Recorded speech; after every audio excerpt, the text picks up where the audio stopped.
Welcome to the Let Me Bend Your Ear podcast. My name is Frank. I am the host of the show. On this podcast, I discuss and review movies, new and old. You can listen to this podcast wherever you get your current podcast now.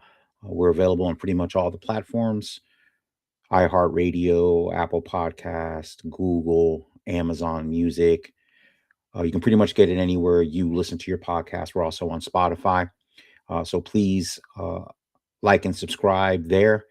We have the video version of this podcast that goes live on both Rumble and YouTube. You can also see the videos on X and on Facebook. The X handle is at Bend Your Ear Pod. That is also the handle for YouTube. And just go to Rumble. You can search for the Let Me Bend Your Ear podcast, which is also the title on Facebook. So if you want to watch the podcast in a video format, you can go to those locations. I would request, if you watch it on video, if you don't mind, or even if you don't, please subscribe to the YouTube channel. Click and subscribe there, comment, review. That helps the visibility of the podcast. And if it's a situation where you don't watch it on video, if you could just like it on YouTube, you can turn off notifications. If you want to get notifications when the show goes live, you will be able to do so. But if not, you could turn that off. But if you can, subscribe there. I'm trying to increase the subscriber base in both the video format and the audio podcast feed. So if you could do that, I'd really appreciate it. If you want to email the show, the email is bendyourearpodcast@gmail.com. The website is letmebendyourear.com. You can get every audio episode all the way back to episode 1. You can download them there as well at your leisure. So today, I'm going to discuss and review Disclosure Day, which is the latest film by Steven Spielberg.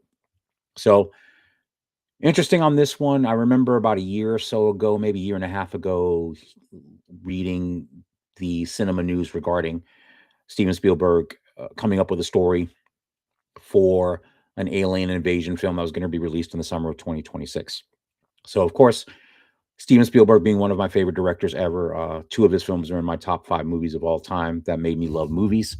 So obviously, I'm a big fan of his. I know there's been debate about his output in the last 20, 25 years. I would argue there's some very, very good films there. Probably the best, in my opinion, is Minority Report. But he's released. He's been quite prolific in the last 25 years. Now, there's several of his films I have not seen. Haven't seen Ready Player One. I haven't seen War Horse. Haven't seen Adventures of Tintin. There's quite a few that I haven't seen since the turn of the century. So there is definitely movies of his that I need to catch up on. But anyway, in listening to this, of course, when I hear he's going to make an alien invasion movie or an alien movie, at the time it wasn't really clear on what he was going to do. I was excited, of course, because obviously 2 of his most famous films regarding aliens. Well, of course, 1982's E.T. and 77, I want to say 78, 77, Close Encounters of the Third Kind. 2 phenomenal movies. So obviously, anytime there's a new Spielberg film, regardless of what you think of his output in the last couple of decades, it's always an exciting thing if you're a cinephile or if you're a fan of his specifically. So then, of course, I found out the screenplay was going to be written by David Koepp, who he's worked with several times in the past, most notably on Jurassic Park, which, of course, is his 1993 classic adaptation of Michael Crichton's book. One of the great movies of the 90s. Obviously, that was his double feature year of Jurassic Park and then Schindler's List in that same year. So, Disclosure Day, when I saw the trailer for it, I don't know, maybe, a month and a half ago, 2 months ago, I got to say, when I saw it, I was underwhelmed by the trailer. So that alarmed me somewhat. I just didn't. The trailer wasn't compelling to me. I was expecting. I don't know what I was expecting, but I definitely was expecting something more compelling than the trailer presented. And then the other thing that I was concerned about, I think I even posted about it on X, was the CGI in the trailer looked very, very cheesy, and I was surprised by that. But I know a lot of times too, when trailers come out, you don't get to see the finished special effects, so sometimes effects can look a little less quality than the ultimately than the final product when you see the movie. So I was less concerned about that. am more concerned about just the trailer itself didn't really grab me. Now, again, also sometimes trailers aren't uh, they don't do the movie justice. Creating trailers is an art in itself, and sometimes there's plenty of movies I'm sure I've seen that I really really like that the trailer wasn't really uh, impressive to me. So again, I was somewhat concerned, but not completely concerned. All right. So that being said, the movie is set. Well, actually, the movie starts in Kansas City, Missouri. We're introduced to Emily Blunt's character, who is Margaret Fairchild. She is a meteorologist and was a former journalist. So she's doing the weather at this Kansas City station. So when we meet her, she's doing a weather report. She's the kind of typical bubbly, you know, I guess charismatic, popular weather reporter on this station. Uh, she actually has bigger ambitions to do something more. And we're also introduced to her boyfriend, Jackson, played by Wyatt Russell. So early in the film, you see there the relationship dynamic there. Margaret's character is presented as someone that's kind of not flighty, but she's basically nomadic. So obviously, when you're a news reporter, your career is naturally nomadic because obviously, as you're moving up in your career, you usually start in smaller markets, smaller stations. You get to move to bigger cities, bigger stations as your career advances to usually a bigger city or however far you want to take your career. This is kind of the situation here. So they've been in Kansas City at the start of the movie, I think not even a year, and she's already talking about moving on. And they kind of have a disagreement about moving on from here in Missouri. Jackson is happy. He's a musician. He's found comfort here. He likes the scene here. He's happy here, and he doesn't think, necessarily moving is going to be helpful. He basically gives her the kind of, you know, the the grass is not always greener when you move on. So they kind of have that dynamic going on. And then we're also introduced at the same time to the character played by Josh O'Connor, Dr. Daniel Kellner. He's a cybersecurity expert. And we come to find out early in the movie that he's basically a whistleblower and he works for a company called Wardex, which is run by Noah Scanlon, played by Colin Firth. So they do work for the government, which, and I, like I said, I'm not going to have spoilers in this review, but anything I talk about, you would have seen in the trailer. I think everybody knows this is an alien movie. This is not a secret. I'm not breaking anything from the movie here. So obviously they've done work where they've interacted with and has done work regarding alien visitors to the earth. So again, this is not a spoiler. Uh, this is basically presented in the trailer, so I don't think I'm breaking any news.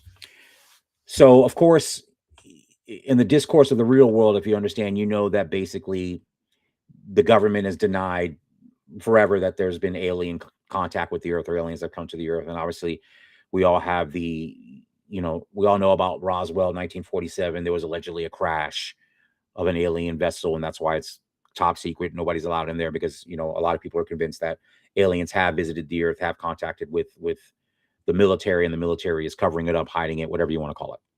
So Dr. Kellner and a group of people that have left Wardex have decided to steal proprietary information from Wardex, proving that there's aliens among us on Earth, and they want to release this information to the general public. So again, not a spoiler alert. The film is called Disclosure Day, and I mean it's basically in the title. So again, I'm not giving away any spoilers. So the movie, becomes a road. Well, let me back up a little bit. So once those characters and the situation is introduced, you see that Margaret, while she's doing a news broadcast, or excuse me, a weather report, she has some kind of event. So basically, and this is also presented in the trailer as well, she's starting her weather report as normal, and then all of a sudden she starts to speak some kind of language that involves like sounds, no language, and she basically passes out. So of course everybody's wondering what's going on. So she goes for medical attention. They're trying to figure out what's wrong with her. And Dr. Kellner um, also has issues, not medical issues per se, but basically he's stolen the materials. He's on the run, and he's being led by like I said, 11 or 12 people leave Wardex, excuse me. and it's led by Hugo Wakefield, played by Coleman Domingo. He's the director of biological assets. So obviously, he's the leader of the team of people that want to release this information to the public because he feels the public, or they feel the public, has a right to know.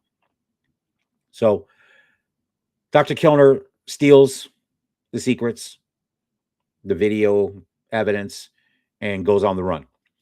So one of the first things that surprised me about Disclosure Day was probably, I don't know if it's half the movie. It becomes basically a road picture, so and a chase movie. So basically, it's Kellner and Kellner's girlfriend, played by Eve Hewson, and then eventually Margaret links up with Dr. Connor. So Margaret leaves the hospital with her boyfriend. They're having issues because she's telling her boyfriend that she needs to go to a certain place to meet someone. She doesn't know why. She's just being directed to this place. And of course, her boyfriend is like, "What are you talking about?" And this leads to basically her leaving him and going to where she feels she's being drawn to. And this ends up drawing her to Dr. Kellner. And as the movie moves towards, whatever the disclosure is going to be when that's going to happen. So a large part of the picture is basically a chase movie. Him trying to stay away from both the authorities and the Wardex Corporation, trying to catch him and obviously get that information back so it's not released. And then the third part of the movie is obviously the climax of the movie going into the Disclosure Day. So normally at this point in the show, I usually start with the story breakdown, which I've kind of given you here. It's pretty straightforward. And like I said, if I delve too much more into it, it's going to start giving away parts of the movie that I don't want to spoil in the event you're going to go see it. So at this point, I usually talk about what I like about the movie. And unfortunately, in this section, there's not really much I liked about this movie. This is the first movie in a while that I've watched that I haven't cared for. It's been a little while. And unfortunately, this movie, there's not really much to like.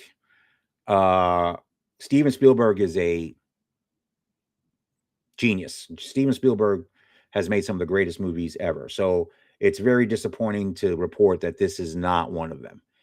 And as I was watching the movie, a couple of things I noticed. First of all, the movie drags, which is the cardinal sin of any movie.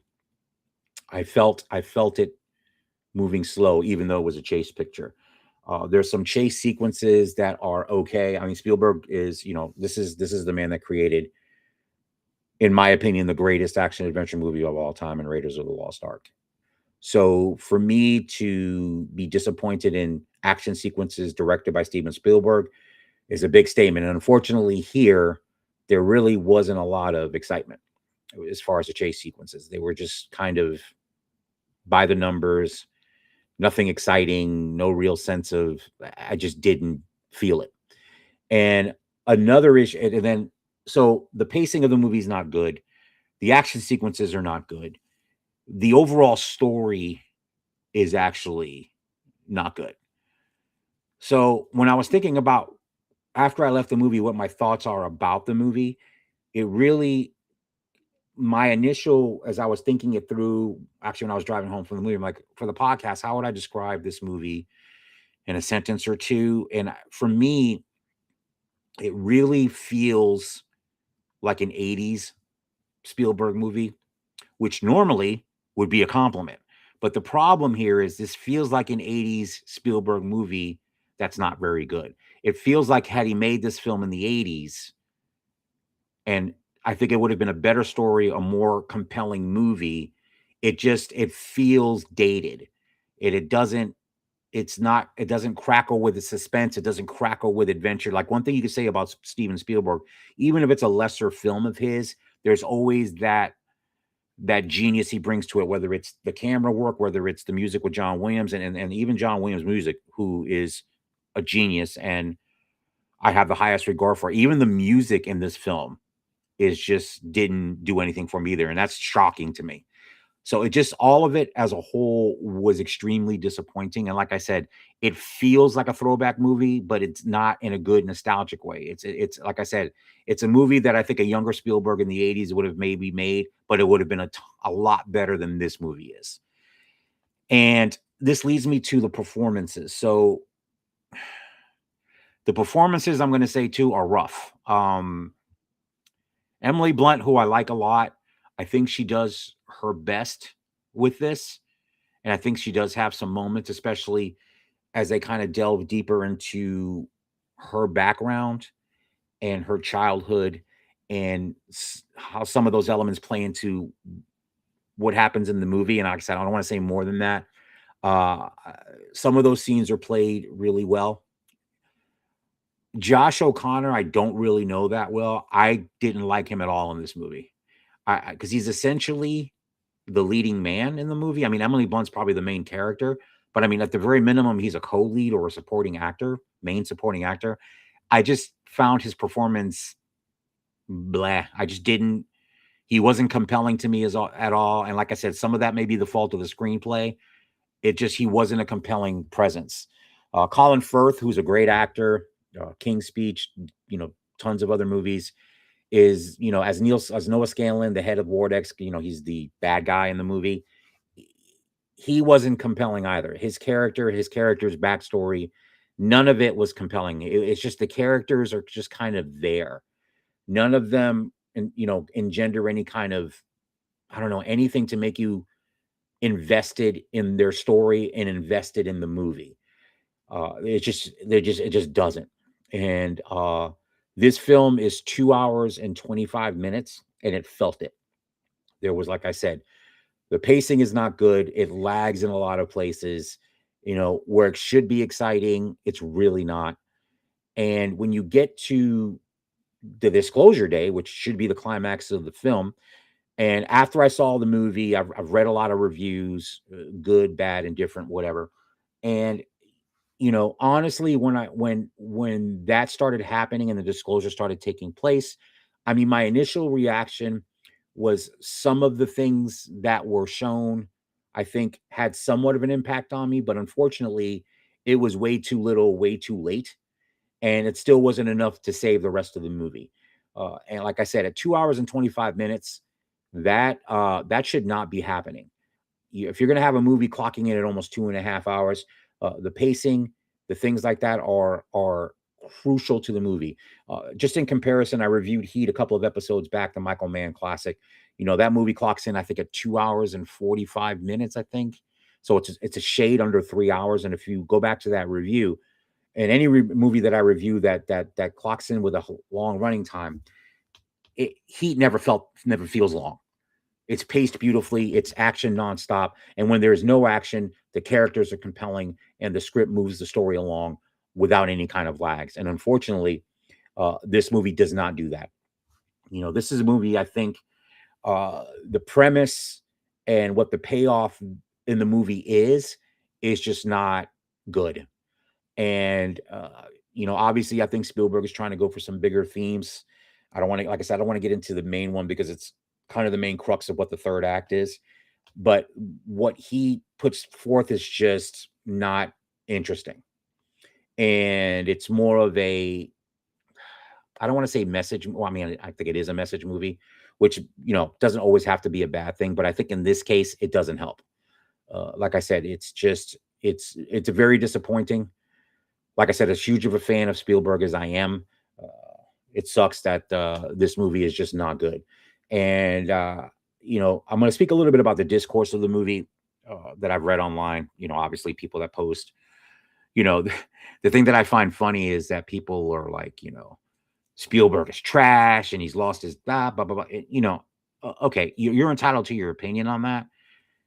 Look, the movie is not good. When I do my show and I talk about movies, I don't go with this guy's career is over, this person's career is over. I go film to film, movie to movie. And this movie is not a good movie. He may make his next movie may be fantastic. And like I said, he's made, I think quite a few good films since 2000. Like I said, I mentioned Minority Report. Munich was very good. Catch Me If You Can is very good. Even West Side Story, which I didn't love as much as a lot of other people did. There were elements of that movie that I liked a lot. So he's capable of doing it. Now, what I will say is the one criticism that I think is valid when it comes to Spielberg directly. Look, he's, I think, going to be 80 years old, I think 79, 80. So I do think, and sometimes you can't help it. Your sensibilities are kind of stuck in a certain time. And I think maybe this movie kind of shows that. I think, like I said, I think this is a movie that would have been made 35, 40 years ago. And that may have been more compelling at that time. I think the sensibilities here are that of an older director. I don't see a young director coming out and making a movie like this, a younger director, even a director maybe in his 40s, I don't think would make this particular film. So I think that's a valid criticism, and I think he came up with the story as well. And if he wrote and directed Close Encounters of the Third Kind, so that was his original screenplay. He directed it. He wrote the screenplay. Here he wrote, I think, a 50, 60 page treatment and handed it over to David Koepp to flesh out the screenplay. And they worked, obviously, I think very collaboratively on the story. So the story is Spielberg's, and I think, just like I said, I think it's just a misfire, unfortunately. I wish I had better news. I was very excited to go see it, to see his take on what an alien movie would be now. And it's just, like I said, it's pretty disappointing all the way around. And again, the acting is okay. And like I said, a lot of that may be as a result of the screenplay. Like I said, he's got very good actors here, Emily Blunt, Coleman Domingo, Wyatt Russell. Wyatt Russell doesn't have much to do, so I can't even critique his performance per se, because he's barely in the movie. So I don't even think I have enough to critique it. And there's been other criticisms regarding religion in the movie, and the movie's view on religion, and look, I'm not even going to get into that, because I don't look at a movie like that. I look at a movie on the quality of the storytelling.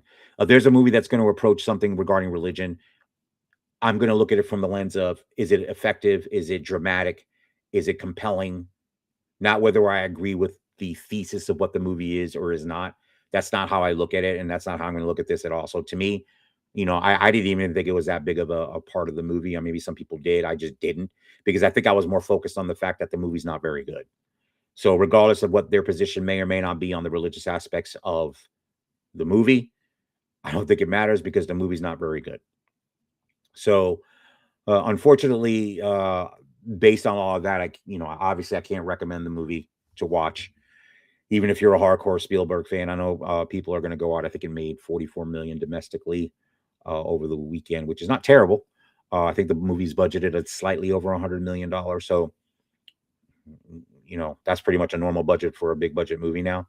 But it's not as crazy as like a Marvel movie or something like that. So I'm interested to see what the take will be this week. I think there's going to be a significant drop off, because I think the word of mouth has been pretty bad. I've only seen very few positive, notices on the movie, and I wish I could have been one of them, but unfortunately, I can't. It's just not very good. So based on that, unfortunately, I'm gonna have to give Disclosure Day, directed by Steven Spielberg, I'm gonna have to give it 1.5 stars out of 5, which is the lowest review I've given in a long time. And again, based on that, I cannot recommend the movie. The movie is extremely disappointing. It was not compelling. The climax was not compelling enough to save the movie.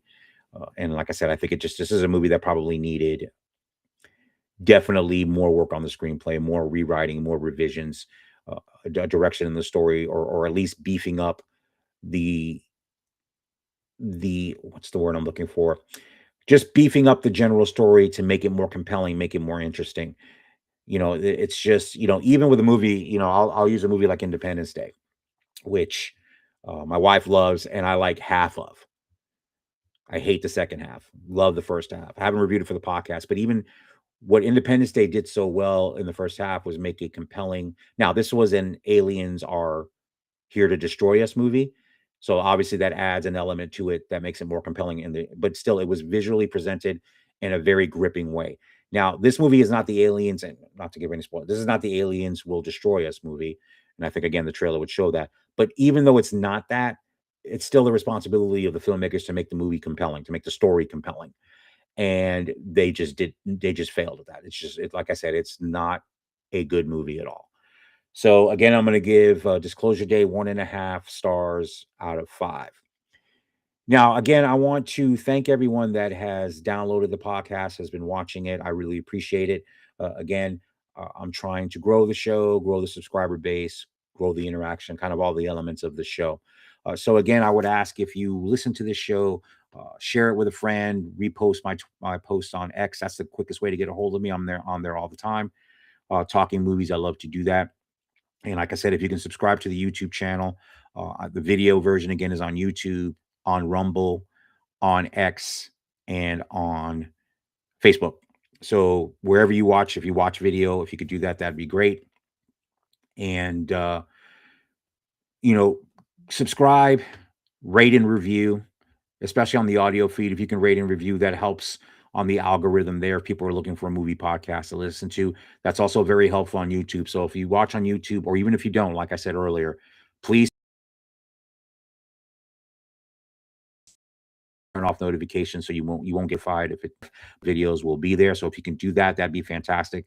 That'll help raise my subscriber profile. If you can review episodes, that'd be great too. All of that helps. However, that helps the algorithm give the show more exposure on those platforms. So as a small independent podcast, any one of those things that you do are extremely helpful, and it's free to do that. So if you could do that, that's great. Now, if you have the ability to support the show, there is cost associated with the streaming software, things like that. That would be great. If you're watching the video live or later, if you look right up here, you see the QR code. Just click on that, and then you can support the show. Or you can go to the X page. The tip jar is there, and you can support the show that way. That'd be great if you can do that. I'd appreciate it. And again, I want to thank everyone that listens regularly. I really appreciate it. I look at the downloads, so I really appreciate the fact that even if I'm gone for a little bit, people are still downloading and exploring the show. And like I said, if you are a